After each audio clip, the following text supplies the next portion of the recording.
Good morning everyone. आप सभी लोगों का स्वागत है। आज 9 सितंबर है, तो दैनिक जागरण के राष्ट्रीय संस्करण न्यूज़पेपर में पीटी मेंस और इंटरव्यू और कौन कौन से न्यूज़ को कवर किया गया है जो यूपीएससी और स्टेट पीसीएस एस्पिरेंट के लिए महत्वपूर्ण है। साथ ही साथ जितने भी गवर्नमेंट कम्पिटिटिव एग्जाम आप लोग फील करते हैं उसमें पीटी फैक्ट क्या पूछा गया है, उस पर भी नज़र हम लोग देखेंगे।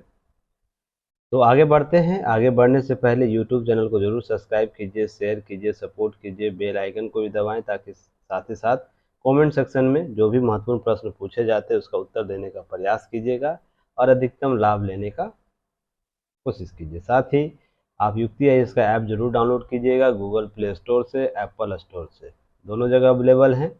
आप युक्ति आईएएस का प्लेटफॉर्म यूज़ करते हैं तो बहुत से टेस्ट सीरीज आप दे पाइएगा, जितने भी एग्ज़ाम हैं इंडिया के कॉम्पिटिटिव एग्ज़ाम उसके रिलेटेड। साथ ही साथ मेंटरशिप प्रोग्राम चलाया जा रहा है, UPSC mentorship programme, BPSC mentorship programme, UP PCS mentorship programme चलाए जा रहे हैं। इसी तरह यूपीएससी आंसर राइटिंग प्रोग्राम चलाया जा रहा है, BPSC answer writing mains answer writing programme चलाया जा रहा है, UP PCS mains answer writing programme चलाया। लगातार इनके कॉपी आपको ग्रुप में, टेलीग्राम ग्रुप पे शेयर किए जाते हैं। आप वहां जाके देख सकते हैं किस प्रकार के कमेंट्स, किस प्रकार के सपोर्ट किया जाता है। इसका अधिकतम आप लोग लाभ ले सकते हैं। साथ ही साथ आप टेस्ट सीरीज भी आप युक्ति इस प्लेटफॉर्म पर दे सकते हैं। आपको यहाँ 1 to 9 टाइप्स के टेस्ट सीरीज अवेलेबल हैं, जिसको विभिन्न प्लेटफॉर्म के माध्यम से आप दे सकते हैं। जैसे बीपीएससी हो, बीपीएससी का टेस्ट सीरीज है, यूपीएससी का test, UP PCS, MP PCS, सभी के टेस्ट अवेलेबल है। तो ज़रूर आप जुड़िए हमसे, लगातार प्रयास करते रहिए। चलिए आगे बात करेंगे कि देखिए यूपीएससी जो इस पेपर है, इस बार G20 का प्रश्न जरूर होगा। G20 शिखर सम्मेलन से संबंधित आपको प्रश्न इस बार के यूपीएससी के एग्जाम में जरूर होंगे, जो आगामी सप्ताह से स्टार्ट होने वाला है। वहाँ पर आपको प्रश्न जरूर दिख जाएंगे, तो वेट कीजिएगा।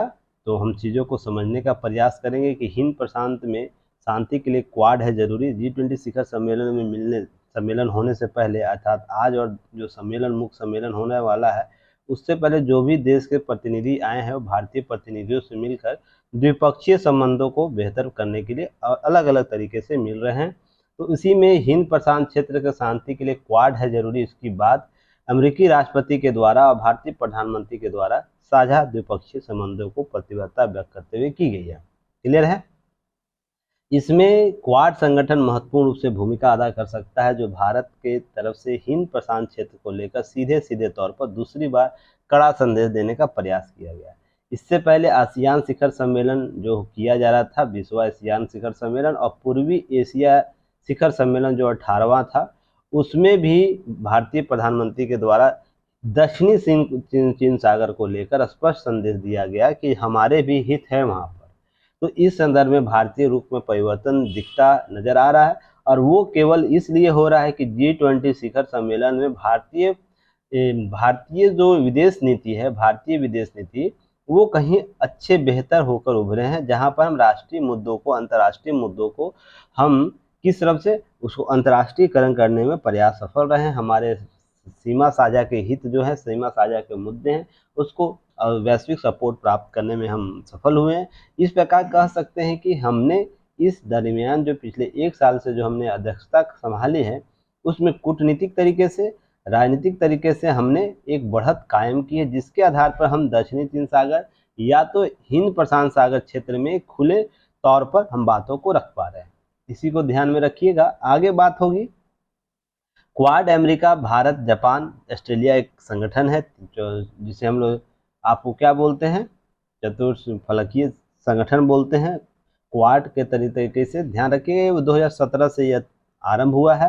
क्वाड का उद्देश्य है हिंद प्रशांत क्षेत्र में खुला, शांतिपूर्ण और सभी के लिए समान अवसर वाला बनाना, अर्थात अवसरों का स्वरूप यह देना कि जिसमें हम अंतर्राष्ट्रीय नियम कानून के आधार पर जो समुद्री जल के प्रयोग की बात करती, समुद्री संसाधनों की बात करते हैं, जो लोकतांत्रिक तरीके से मानवीय स्वरूप में प्रयोग करने की बात करता है, उसी परिप्रेक्ष्य में हम हिंद प्रशांत महासागर क्षेत्र के साझा हितों को हम देखते हैं। पर चीन क्या करता है, अमेरिका एवं रूस क्या समझता है, इस चीन और रूस क्वाड को अमेरिकी नेतृत्व समझता है और दुनिया में शीत युद्ध के दोहराने वाला संगठन करार दिया है दोनों देशों के द्वारा। पर ऐसा बिल्कुल भी नहीं समझने का प्रयास कीजिएगा। भारत की अपनी एक रणनीति होती है, भारत की अपनी एक विदेश नीति है, जिस पर वो सभी के साथ चेक एंड बैलेंस की थ्योरी अपनाता है। वो रसिया अमेरिका विवाद के संदर्भ में बात देखी जाए, या रसिया यूक्रेन के मुद्दे पर बात की जाए, चीन और अमेरिका के मुद्दे पर जब वो इकोनॉमिक क्राइसिस के बारे में जब लॉकडाउन लगाया जा रहा था, इकोनॉमिक लॉकडाउन जिसे संज्ञा दी गई थी, उसमें भी भारत ने अपने कूटनीति का प्रदर्शन किया था। तो इसलिए भारत को इस संदर्भ में कभी भी यह विचार रखना कि वह अमेरिका के नेतृत्व में आकर हिंद प्रशांत क्षेत्र को इस प्रकार से उसे सौंप देगा, बिल्कुल भी गलत धारणा पाले हुए हैं ये दोनों देश। साथ में याद रखिएगा, अमेरिकी प्रतिनिधित्व ने हिंद प्रशांत से क्षेत्र में भारत को ही प्रमुखता से आगे रखा है। हर मुद्दे, हर मंचों पर भारत की प्रमुखता को रेखांकित किया गया है। तो इस संदर्भ में एक प्रकार की लोकोक्ति अगर जन्म ले रही है कि चीन और रूस यह समझ रहा है तो उनकी प्रॉब्लम है ना। हम तो हिंद प्रशांत क्षेत्र में अपने बेहतर संबंधों को स्थापित करना चाहेंगे, शांतिपूर्ण सहअस्तित्व की बात करेंगे और खुले रूप से हम इसके उपयोग की बात करेंगे। उसी बात क्वाड नेता 2023 में जापान के बैठक हुई थी, जहां पर क्वाड के तहत मौजूदा जो वैश्विक आपूर्ति श्रृंखला व्यवस्था की जगह एक दूसरी वैकल्पिक व्यवस्था बनाने की बात की गई थी, जो मोदी और बाइडेन के बीच मुलाकात में यह मुद्दा रहा। और ध्यान रखिएगा, सेमीकंडक्टर निर्माण में अमेरिकी कंपनियां भारत में पुनः निवेश करने के लिए जो चीज़ें हालात डेवलप किए गए हैं वो भारतीय हित में दिखते नजर आ रहे हैं। तो बहुत सी कंपनियां भारत में निवेश करने वाली हैं। साथ ही साथ राष्ट्रपति बाइडेन ने संयुक्त राष्ट्र सुरक्षा परिषद में भारत के बतौर अस्थायी सदस्य शामिल करने की मांग का पुनः समर्थन किया है। तो यह अब समय आ गया है कि भारत को यह समर्थन देना चाहिए, इसके संदर्भ में अस्थायी सदस्यता होनी चाहिए। ऐसी बात केवल की जा रही है, यह केवल अमेरिकी राष्ट्रपति के द्वारा नहीं की जा रही है, यूएन के जो वर्तमान महासचिव हैं गुटेरेस से, उनके द्वारा भी बातें की गई। मैं नीचे कवर करूंगा उसे, ध्यान रखिएगा। साथ ही भारत 2028-29 के लिए एक बार फिर से परिषद का अस्थायी सदस्य बतौर शामिल होने के लिए बाइडेन के द्वारा स्वागत भी किया गया, सराहना भी की गई, बातें की गई। कुल मिलाकर बात यह है कि भारत इस G20 सम्मेलन में जितने भी 19 देश आएंगे, 18 देश प्लस एक यूरोपियन संगठन आएगा, खुद एक भारत उसमें सदस्य देश है, तो सभी के साथ भारत द्विपक्षीय संबंधों को अपने बेहतर करने का प्रयास करेगा। साथ ही साथ हम सामाजिक दायित्व और मानवीय स्वरूप में हम क्या करेंगे, बेहतर प्रबंधन की बात करेंगे। वसुधैव कुटुंबकम का जो नारा रखा गया है उसकी अवधारणा को हम परिफलित करने का प्रयास करेंगे। क्लियर है? चलिए नीचे बात कर लेते हैं, उसके बाद हम और बात करेंगे। चलिए गुटेरेस जी का जो बयान है उससे हम देख लेते हैं कि भारत की अस्थायी सदस्यता सुरक्षा परिषदों के सदस्यों के हाथ में है। याद आया मैंने कुछ दिन पहले क्या बोला था?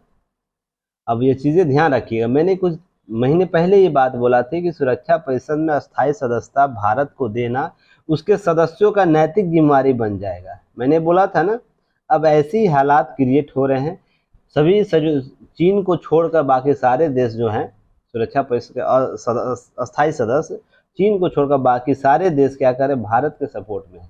केवल चीन अपने राजनीतिक के हितों को ध्यान में रखकर, अपने वैश्विक स्थिति को ध्यान में रखकर यह चीज़ें नहीं कर रहा है। अब उस पर नैतिक जिम्मेदारी धीरे धीरे बनेगी कि हाँ, आपको भी इस संदर्भ में बदलाव करने होंगे, क्योंकि ये वैश्विक जनसंख्या का सबसे अधिक जनसंख्या क्षेत्र भारत में निवास करता है। एक तो ये कारण है।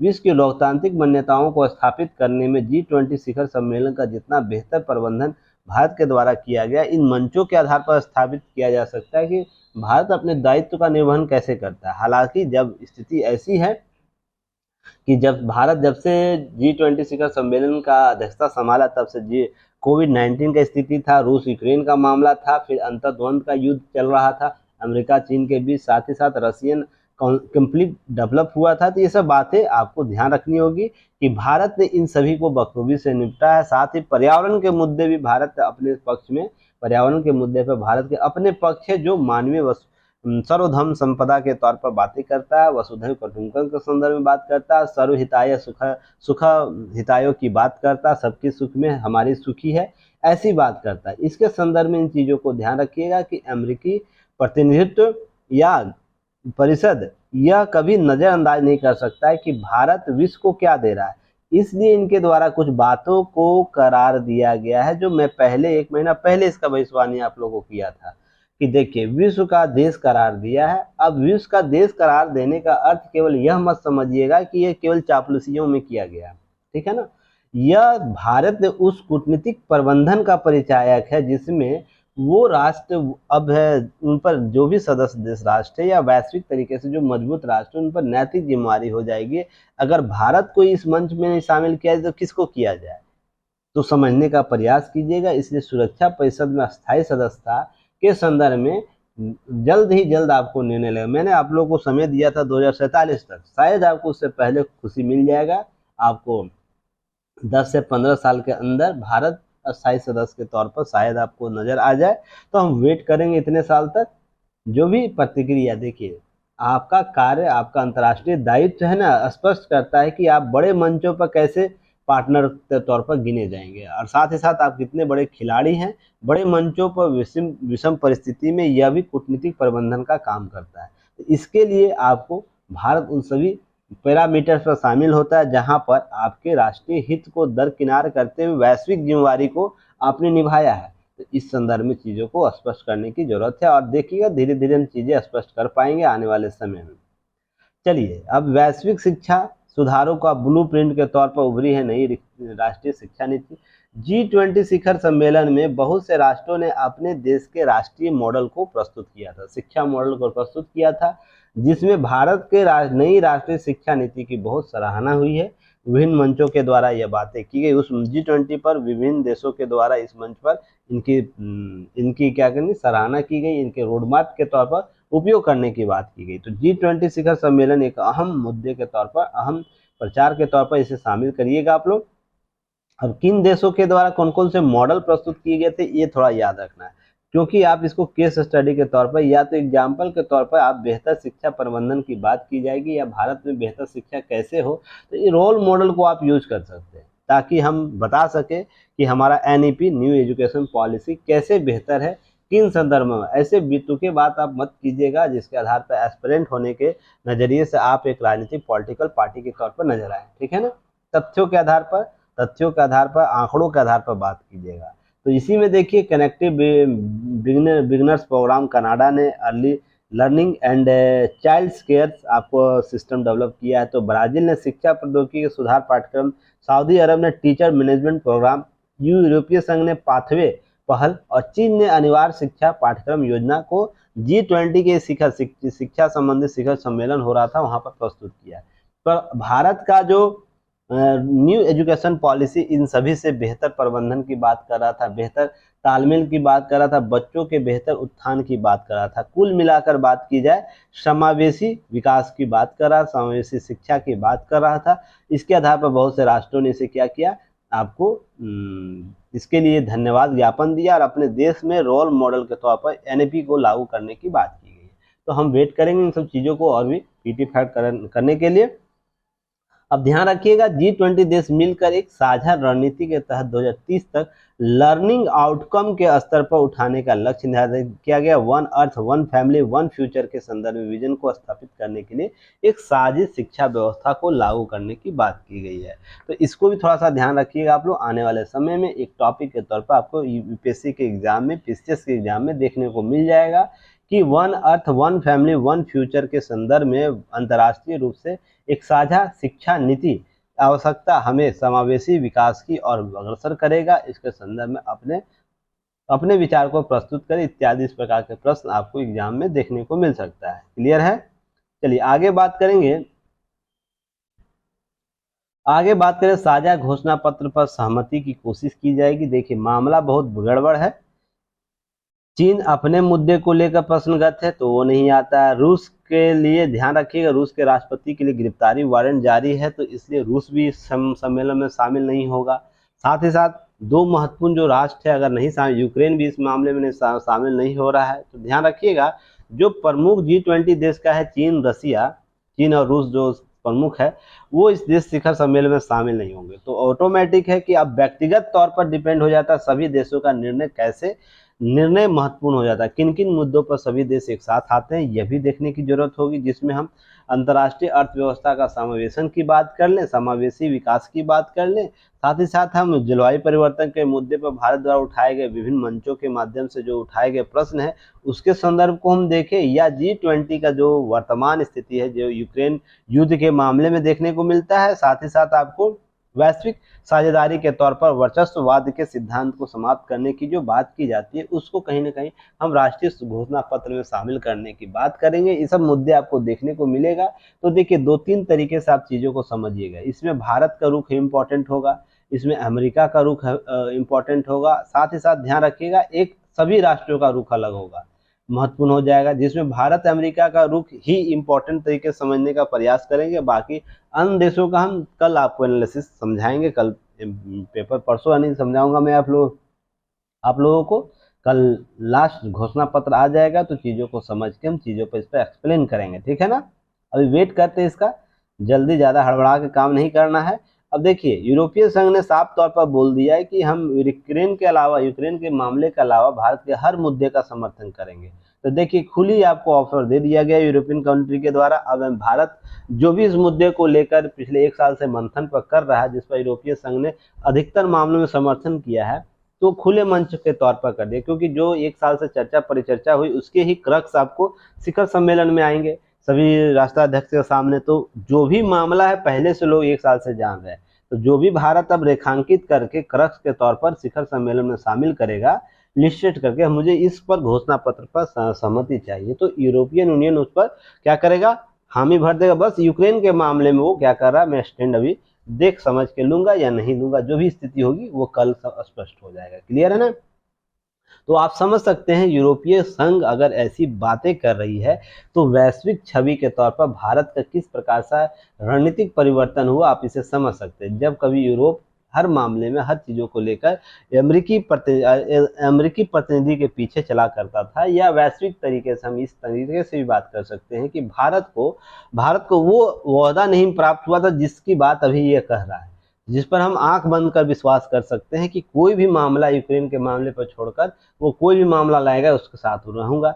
यह बहुत ही रणनीतिक जीत कही जा सकती है, हमको वैदेशिक जीत कही जा सकती है, स्ट्रेटेजिक जीत कही जा सकती है। इसे समझने का प्रयास कीजिएगा। चलिए आगे मैं बात करूं, चीज़ें समझ पा रही कमेंट सेक्शन में ज़रूर बताइएगा। और साथ ही साथ आप युक्ति है इसके प्लेटफॉर्म को यूज़ कीजिए, बहुत से चीज़ें दी गई हैं, आप उसका लाभ लीजिए। क्योंकि अधिकतम लाभ लेने के लिए सबसे पहले युक्ति है इसका ऐप डाउनलोड करना पड़ेगा।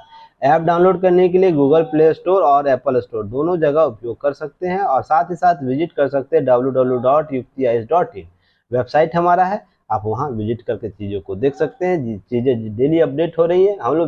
हम लोग स्टार्ट किए हैं चीज़ों को समझाने समझने के लिए, बेहतर चीज़ों को सरल सुलभ तरीके से आप लोगों को पहुंचाने का। तो हम लोग को सपोर्ट ज़रूर कीजिए आप लोग, तभी हम चीज़ें बेहतर कर पाएंगे। अब देखिए, एक नया, जब भारत में सनातन को लेकर विवाद चल रहा है, कुष्ठ और एड्स की बीमारी बताई जा रही है। अब लीजिए, ब्रिटेन के प्रधानमंत्री उन्होंने साफ तौर पर कह दिया कि हिंदू होने पर गर्व है, भारत आकर गौरव अनुभूति हो रही है। तो अब ये प्रश्न, अब देखिए, राजनीतिक गलियारों में बहुत घूमेगा, तो आपको इससे बच के रहना है। मैंने कल ही इसके संदर्भ में स्टैंड आप लोगों को बताया था, कैसे आपको एस्पेरेंट के तौर पर चीज़ों को समझना है, समझाना है। हमारा देखिए, सनातन धर्म किस तरीके से आगे बढ़ा है, किस तरीके से उसमें चेंजेज हुई है, जो समसामयिक रूप से मांगों को अपने समसामयिक मांगों को शामिल करते हुए शामिल किया है। और जितना स्टैंड इसने किया, अपने आप को स्पेंड किया है, वो अन्य पंथों के द्वारा नहीं किया गया है। तो सनातन धर्म के संदर्भ में यही आप समझ सकते हैं, जिसमें आकलन करने की पद्धति सर्वकालिक हो, वही सनातन के संदर्भ में अपनी बातों को रख सकता है। ठीक है ना। तो इसके संदर्भ को समझते हुए आप समझिएगा, आपके गर्व की अनुभूति की अलग ही हमारे सांस्कृतिक पहचान, हमारे सांस्कृतिक विरासत, हमारा साहित्यिक स्रोत हमें उस मर्म की ओर लेकर जाता है जहां पर हम समय और काल को भी समझ सकते हैं। कल एक मैंने मूवी देखा था, ठीक है ना, मैं उसकी मूवी की लिंक भेजूंगा आप लोगों को, ठीक है ना। मूवी एक देखी थी मैंने कल, तो जिसमें समय अर्थात मृत्यु के बारे में बहुत बेहतर तरीके से एक्सप्लेन किया गया है। जो हम मोह माया इन संदर्भों को समझते हैं, वो स्रोत कहाँ से लिया गया, सनातन प्रवृत्ति, सनातन ग्रंथों से लिया गया है। ऐसा कोई विश्व का ग्रंथ नहीं है जो समय को परिभाषित करता है। समय अर्थात समय जो सबसे बलवान, हम लोग कहते हैं समय सबसे बलवान होता है, समय के स्टेटस को कोई नहीं समझाता। सारे वैदिक ग्रंथ आप उठाकर देख लीजिएगा, भारत के सनातन वैदिक ग्रंथ को छोड़कर विश्व का कोई ऐसा ग्रंथ नहीं है, ऐसा कोई आपको लिखित स्ट्रक्चर नहीं है। हाँ, समय का वैज्ञानिक प्रयोग आपको बताता है, समय का हम वैल्यू कैसे देखते हैं, समय का वैल्यू हम कैसे निकाल सकते हैं। पर समय क्या है, समय का अस्तित्व क्या है, आपके जीवन में समय का क्या महत्ता होनी चाहिए, ये आपको कौन समझाता है? सनातन। और इसका लिंक मैं आप लोगों को ग्रुप में शेयर कर दूंगा। उस मूवी को समय मिले तो जरूर देखिएगा, एंड तक देखिएगा, चीज़ें समझ पाइएगा कि सनातन के संदर्भ में बातें क्या की जाती हैं। अब देखिए, मॉरिशस और बांग्लादेश के साथ संबंध बढ़ाने की सहमति को लेकर बैठकें की गई हैं। तो भारतीय प्रधानमंत्री के द्वारा अपनी समकक्ष जो प्रधानमंत्री हैं, आपको बांग्लादेश की शेख हसीना, उनके द्वारा बैठकें की गई। प्रधानमंत्री मॉरिशस के जो थे परविंद्र कुमार जगन्नाथ, इनका नाम याद रखिएगा सब पीटी फैक्ट के तौर पर, वार्ताएं की हैं। तो शेख हसीना जो बांग्लादेश के साथ बहुत से मुद्दे ऐसे हैं जो पेंडिंग में थे, उसे प्रयास किया गया कल सुलझाने का। तो बातें हैं, आप लोग यहाँ अंडरलाइन किया हुआ है। जैसे जैसे हम भारत व्यापक आर्थिक साझेदारी समझौते अर्थात CEPA, हम आर्थिक गलियारा बना सकते हैं बांग्लादेश के साथ। हम वार्ताएं सेवा निवेश की बात कर रहे हैं। साथ ही साथ दोनों देश अगरतला ओखरा जो ओखरा रेल लिंक है, उसको परियोजना को जल्दी शुरुआत की जा सकती है। द्वितीय मैत्री पावर प्लांट यूनिट डेवलप किया जा सकता है। खुलना मंगोला रेल लिंक को डेवलप किया जा सकता है। उद्घाटन जल्दी होगा। तो ये सब चीजें अपडेट पीटी फैक्ट के तौर पर आप लोग कर लीजिएगा। संबंधों को, सांस्कृतिक विरासत को डेवलप करने के लिए हमने बांग्लादेश के साथ अनेक संबंध किए हैं। क्लियर है? भारत की स्थायी सदस्यता मैंने आप लोगों को बता दिया है। अब शिखर सम्मेलन देखिए, मैं क्यों बोलता हूं कि भारत के आदर्श को समझने के लिए, भारत के विकास को समझने के लिए केस स्टडी को आप लोग पढ़िए। केस स्टडी को पढ़िएगा, अधिकतम लाभ समझ पाइएगा। ठीक है ना? ऐसे बातों को मतलब के तथ्यों के आधार पर अगर आकलन कीजिए तो भारत कुछ विरासत को नहीं प्राप्त किया है, और तथ्यों के आधार पर बात कीजिएगा। लिखिए, विश्व बैंक ने पुनः इसकी भारत की प्रशंसा कर दी है। डिजिटल पेमेंट इंफ्रास्ट्रक्चर जो भारत ने डेवलप किया पिछले 6 साल में, अर्थात जिसे हम UPI सिस्टम कहते हैं, उसकी सराहना की है। अगर हम पुरातन स्ट्रक्चर के तौर पर हम वित्तीय समावेशन की बात करते हैं तो हमें उसे 47 से 50 साल लग जाते उसे क्या करना, पूरा करने में। ठीक है ना? पर भारत ने पिछले 6 महीने में इस डिजिटल पेमेंट इंफ्रास्ट्रक्चर को जिस प्रकार से डेवलप किया है, हर हाथ में एक UPI स्कैनर दे दिया, उसके माध्यम से हम किसी बैंक को किसी भी समय, किसी भी वक्त, किसी भी सीमा, अर्थात सीमा जो निर्धारित है कितने रुपया दे सकते हैं, ध्यान रखिएगा, जो सीमा के अंदर है हम भेज सकते हैं। उसके लिए किसी प्रकार का हमको किसी भी बैंक आउटलेट पर जाने की जरूरत नहीं है। अब तो नया टेक्निक आ गया है कि आप स्कैन करके बैंक के ATM से पैसा निकाल लीजिएगा। उसके लिए पिन कार्ड या इस प्रकार किसी प्रकार की जरूरत नहीं होगी। तो इसके लिए इन संदर्भों को देखने का प्रयास कीजिएगा। इसको विश्व बैंक ने सराहना की। इसके लिए 80% जो वित्तीय समावेशन दर को हासिल किया है, तो यह DPI के मदद से ही हुआ है। तो ध्यान रखिएगा, इसके तहत विश्व बैंक ने G20 देशों के लिए तैयार किए गए अपनी रिपोर्ट के आधार पर UPI सहित DPI जो डिजिटल पेमेंट इंफ्रास्ट्रक्चर है कि ऊर्जा के सही तरीके से वित्तीय समावेशन के लिए उपयोग ने भारत की प्रशंसा की। अब देखा देखी सभी देश इसका सहयोग ले रहे हैं। बहुत से देश के लिए UPI धन, जैसे विश्व बैंक ने भारत की UPI G-ट्रैप पे गवर्नमेंट टू पर्सन जनधन खाता, KYC के डिजिटल तरीके, अकाउंट एग्रीगेटर आदि डिजिटल इंफ्रास्ट्रक्चर फ्रेमवर्क की सराहना किया। इस पर मैं पहले भी चर्चा किया हूँ। ये सब क्या है तो आप लोग इसे जरूर देख लीजिएगा, समझ लीजिएगा। ठीक है ना? विभिन्न प्लेटफॉर्म है, ऑनलाइन प्लेटफॉर्म करने, ऑनलाइन ट्रांजेक्शन करने के विभिन्न प्लेटफॉर्म है। इसी प्रकार भारत के अन्य वित्तीय जन आधार कार्ड को, जैसे जन आधार मोबाइल कॉन्सेप्ट है, मदद से वित्तीय समावेशन दर 2008 में 25% थी, उसे बढ़कर वर्तमान में 80% हो। इसकी सराहना जरूर होनी चाहिए। साथ ही साथ इसका हम उपयोग स्वास्थ्य क्षेत्र में भी कर सकते हैं, शिक्षा क्षेत्र के लिए भी कर सकते हैं। ऐसी बातें परिचर्चा की जा रही है। क्लियर है? अब वित्तीय समावेशन के लिए देखिए, भारत गरीब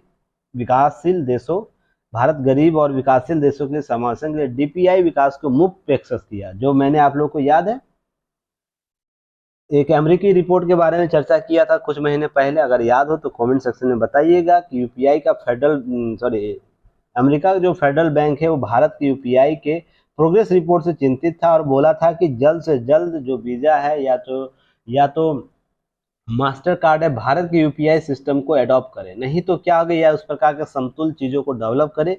नहीं तो क्या होगा, आने वाले समय में भारत एक मोनोपोली क्रिएट कर लेगा, क्योंकि भारत जो UPI के माध्यम से ट्रांजेक्शन का देता है वो मुफ्त सुविधाएं देता है। जो हम मास्टर और वीज़ा कार्ड में 5% इंटरेस्ट पर देते हैं, वो क्यों देंगे? और कोई देश क्यों रखेगा। इसके लिए चीजें आई थी जो मैंने आप लोगों को बताया था। देखिए, भारत अब उन राष्ट्रों को जो गरीब है, विकासशील है, उसे वित्तीय समावेशन मौजूदा कॉन्सेप्ट को डेवलप करने के लिए मुफ्त यूपीआई कॉन्सेप्ट डेवलप करेगा उसके देश में, उसके अवतरण के आधार पर। इसी में आपको सूरीनाम, मॉरिशस, मिस्र, अर्मेनिया समेत 8 देशों ने क्या किया, भारत के साथ समझौता पहले से कर चुके हैं। अफ्रीका और लैटिन अमेरिकी कई देश भारत के साथ, और ऐसे 36 देश हैं जो भारत के साथ समझौता करने के लिए प्रतिबद्ध हैं और जल्द ही भारत के यूपीआई कॉन्सेप्ट को अपनाने वाले लोग। साथ ही भारतीय मुद्रा को भी नेपाल जैसे देशों ने अपना, साथ ही साथ सिंगापुर जैसे देशों ने क्या किया है, भारतीय मुद्रा के रूप में व्यापार करने की बात है। जैसे यूपीआई कॉन्सेप्ट डेवलप होगा, उन देशों में भारत के पैसे भी आपको अंतर्द्वीपीय व्यापार के लिए उपयोग किया जाने लगेगा या बहुराष्ट्रीय व्यापार करने के लिए उपयोग किया जाने लगेगा। रीजन उसके पीछे जो भी व्यापार के अन्य माध्यम है, हम अन्य विकल्प को भी तलाश कर सकते हैं इसके माध्यम से। तो इन चीजों को ध्यान में रखिएगा, आने वाले समय में इसके बारे में प्रश्न किया जा सकता है। क्लियर है ना। चलिए आगे बात किया जाए। हमारे अंतर्राष्ट्रीय उभार का आधार है, G20 के संदर्भ में बातें की जा रही है। हम अंतर्राष्ट्रीय उभार को कैसे प्राप्त कर सकते हैं, इसके लिए लेख आया है। लगातार इस पर पिछले 5 दिन से लेख आ रहे हैं। तो एक बार चर्चा की जा चुकी है कि अंतर्राष्ट्रीय रूप से भारत कैसे अपनी महत्ता को बढ़ाया, उसी संदर्भ में दाएं बाएं करके यहाँ पर प्रस्तुत किया गया है। उसको एक बार देख लीजिएगा, समझ लीजिएगा कि हमारे तरीके से कैसे बेहतर प्रबंधन हो सकता है, हम वैश्विक तरीके से कैसे मजबूत हो सकते हैं, साथ ही साथ हम अंतर्राष्ट्रीय राजनीति को कैसे अपने राष्ट्रीय हितों के संदर्भ में भी चीज़ों को मॉडिफाई कर सकते हैं। इसके लिए ध्यान रखिएगा, इस लेख को अच्छे से देख लीजिएगा। मैं इस पर चर्चा करूंगा आज। भारत या इंडिया का नाम बहुत कुछ रखा है नाम में, तो ये सब बातें हैं कि अब भारत का नाम, इंडिया का नाम जो पहले इंग्लिश में इंडिया हुआ करता था, हिंदी में भारत, तो उपयुक्त क्या है, इंग्लिश में भारत भी हो जाना चाहिए। तो देखिए, संविधान का अनुच्छेद 1 कहता है that is Bharat, India is that is Bharat. Simple सा शब्द है कि इंडिया का कॉन्सेप्ट हम इसलिए अपनाए हैं कि लोग इसे भारत के संदर्भ में भी आंकलित करें। अब मैंने लास्ट वीडियो में भी बताया था आप लोग की, इस पर विधानसभा, सॉरी, आपको संविधान निर्माती सभा में जब इसकी चर्चा परिचर्चा हो रही थी तो पंत जी के द्वारा कुछ बातें की गई थी, तो उन्होंने भारत के ही बातें रखी थी और अपना पुख्ता सबूत के तौर पर भी बातें की थी, तथ्यों के आधार पर भी बातें की थी। इस लेख में वही बातें की गई है कि हमें देशज विदेशज नामों के संदर्भ में अपने राष्ट्रीय गौरव को समझने का प्रयास करना चाहिए। जैसे शेक्सपियर ने कहा था, नाम में क्या रखा है, परंतु किसी राष्ट्र के नाम की एक सांस्कृतिक निर्मित होती है, सांस्कृतिक विरासत जन्म लेती है, सांस्कृतिक विरासत को हम अग्रतर रूप से आगे बढ़ाते हैं। इसको लेकर भारत में हमेशा इस संदर्भ को समझने की जरूरत है। पर कुछ वर्ग ऐसे होते हैं जो केवल इस मानसिकता के साथ जीते हैं कि औपनिवेशिक शासन व्यवस्था में जो चीजें शासन प्रशासन में लागू कर दी गई वो चलता रहना चाहिए।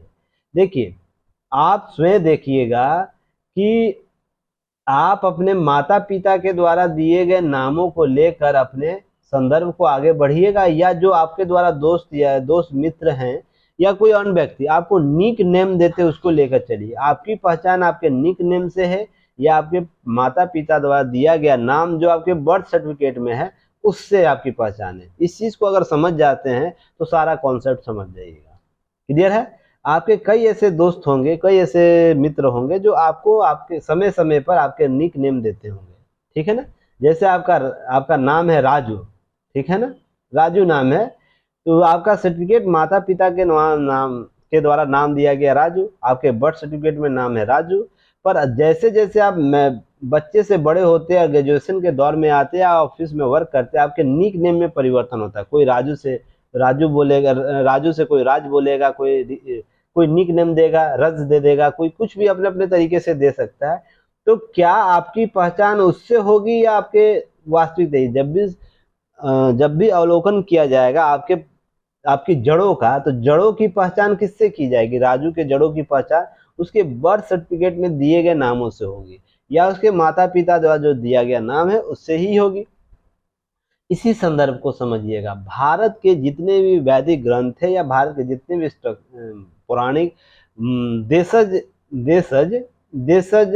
ग्रंथियां प्रणालियां हैं, ग्रंथि उपनिषद, आप ग्रंथ उपनिषद या किसी पर अन्य देख लीजिएगा, तो जहां जहां नाम भारत के संदर्भ में आता है, अर्थात इस भारत भूमि का नाम आता है जम्बू द्वीपे भारत खंडे, तो आप भारत के संदर्भ में ही देखिएगा, ठीक है ना, जितने भी देशज ग्रंथ हैं। पर जितने विदेशी ग्रंथ है तो भारत का नाम अलग अलग तरीके से होगा, जिसका हम वर्गीकरण अलग अलग तरीके से करते हैं। कभी इसका हिंदुस्तान नाम पड़ा, सिंधु के नाम पर हिंदू हुआ, हिंदू से हिंदुस्तान हुआ। आप फिर इसके बाद आपको यह नाम जाता है जब ईरान के लोग, एक सेकंड रुक जाइएगा, एक सेकंड रुक जाइएगा, जो लिखा हुआ मैं वही आप लोग को दिखा दूं, उसके बाद आगे बढ़ूंगा। जी देखिए यहाँ पर है, ईरानी लोग सबसे पहले भारत का नाम सिंधु नदी को हिंदू कहते थे, क्योंकि उन्होंने स को ह बोलते थे, जिसके आधार पर सिंधु क्षेत्र में जो बसा क्षेत्र था वो हिंदू के नाम से प्रचलित हो गया। और हिंदू कालांतर में वो हिंदू शब्द आपके उसके ग्रंथों में आपको देखने को मिल जाएगा। उसके बाद फिर यहाँ के निवासी के लिए हिंदुस्तान शब्द का चलन हो गया। लगभग 500 ईसा पूर्व में ईरानी शासक के द्वारा प्रथम बार अपने अभिलेख में इसकी चर्चा की जाती है। हिंदू शब्द का उल्लेख प्राप्त होता है 500 ईस्वी पूरा ईसा पूर्व में। पर हमारा इतिहास क्या है, 500 ईसा पूर्व का ही है या उससे पहले का? हमारा तो सिंधु घाटी सभ्यता ही आपको 2,500 आसपास के है। 2,500 से लेकर 1750 का जो परिपक्व काल है, उससे पहले हमारा इतिहास रहा है। तो हम ग्रंथों में क्या देखते हैं? हम ग्रंथों में यही देखते हैं हमारा नाम किस तरीके से है। क्लियर है ना? अब यहाँ समझने का कोशिश कीजिएगा। अब हिंदू नाम का उल्लेख कई ग्रंथों, बाद में जब मुसलमानों का प्रवेश भारत में हुआ तो हिंद और हिंदुस्तान का ही प्रयोग होता रहा था। ठीक है ना? ईरान के रास्ते जब यही शब्द यूनान पहुंचा तो वहां अलग उच्चारण होने लगा। कहने का मतलब हिंद इंड हो गया और तब्दील हो गया किस तरह से, ग्रीक और लैटिन शब्दों में। अंग्रेजी भाषाओं में आपको इंडस को इंडिया को इंडस, सिंधु को इंडस बोला जाने लगा और हिंदू को इंडिस बोला जाने लगा। अर्थात जहां से इंडिया जैसे शब्द की उत्पत्ति हुई। और जब औपनिवेशिक शासन भारत में आया, राजनीतिक सांस्कृतिक विरासत के तौर पर उन्होंने क्या किया, इस भारत की जो भूमि हुआ करती थी उसे इंडिया बोलने लगा। तो देखिए निक नेम परिवर्तित हुए, नाम के अनेक अनेक निक नेम दिए गए। पर आप जितने भी ग्रंथ आप देखिएगा, 10 राज युद्ध आप देखिएगा, जहाँ पौराणिक तरीके से भरत भूमि को संग्रहित किया गया, 10 राज युद्ध में परिणाम आपको देखने को मिले होंगे। साथ ही साथ विभिन्न ग्रंथ जैसे शतपथ ब्राह्मण में आप जाइएगा, वहां पर विजयत पृथ्वी स्वार्म का एक प्रयोग किया गया है। स्वांग का वहां पर आकांक्षा के शुरुआत में देखने को मिलता है कि भारत राष्ट्र की उत्पत्ति वहीं से देखने को मिलती है। भरत वंश के नाम पर इस भूभाग का नाम भारत पड़ा। जो भौगोलिक पहचान की बात करती, राजनीतिक एकीकरण की बात करती, इस क्षेत्र का नाम भारत देखने को मिलता है। कुल मिलाकर बात की जाए, जितने भी हमारे देशज ग्रंथ हैं, जितने देशज हमारे उपनिषद हैं, अनेक हैं, जितने भी हमारे साहित्यिक स्रोत हैं, वहां पर भारत का नाम आपको भारत मिलता है, ना कि इंडिया मिलता है। इंडस इंडिया तो कॉन्सेप्ट हाल ही आधुनिक रूप से है, जो प्रोनाउंसिएशन के तौर पर देखने को मिला है। अब रही विधान, जो विधान आपको संविधान निर्माती सभा में जब परिचर्चा हो रही थी, इसी मुद्दे को लेकर हुई थी, जो लास्ट क्लास में मैंने आप लोग को समझाया था कि हमें किस रूप से अडॉप्ट करना चाहिए, किस तरीके से हमें आगे बढ़ना चाहिए। देखिए हमारा राष्ट्रीय गौरव कैसे झलक सकता है, इसको समझने की जरूरत है। यह जरूरी नहीं है जो औपनिवेशिक शासन के दौरान प्रचलित शब्द जो आया है वो कालांतर तक बने रहे। हम समय संबद्धता के साथ आगे बढ़ सकते हैं, इस चीज़ को समझिएगा। इसी के साथ आगे हम लोग फिर कल कंटिन्यू करेंगे क्लास को, और फिर हम देखेंगे कल संडे है तो आपको प्रश्न Dainik Jagran news paper analysis का कल आपको प्राप्त हो जाएगा। कल कितने बजे तक? कल आपको 3 बजे तक प्राप्त हो जाएगा। उसका आंसर राइटिंग करना आप लोगों को 5 PM तक भेज देना है, और 5 PM के लेकर 6 बजे तक आप लोगों को भेज देना है। जो 6 बजे के बाद कॉपी भेजेंगे उनकी कॉपी चेक नहीं होगी, ठीक है ना? क्योंकि टाइम बंधता आपके लिए जरूरी है। बीपीएससी के स्टूडेंट जो भी हैं वो अभी नहीं भी लिखेंगे, उनके लिए क्षम्य है, कोई जरूरत नहीं है। अभी एग्जाम पीटी फोकस रही है आप लोग। पीटी के बाद मैं सब कुछ करवा दूंगा, टेंशन मत लीजिएगा, ठीक है ना? चलिए तब फिर मिलते हैं। धन्यवाद, जय हिंद।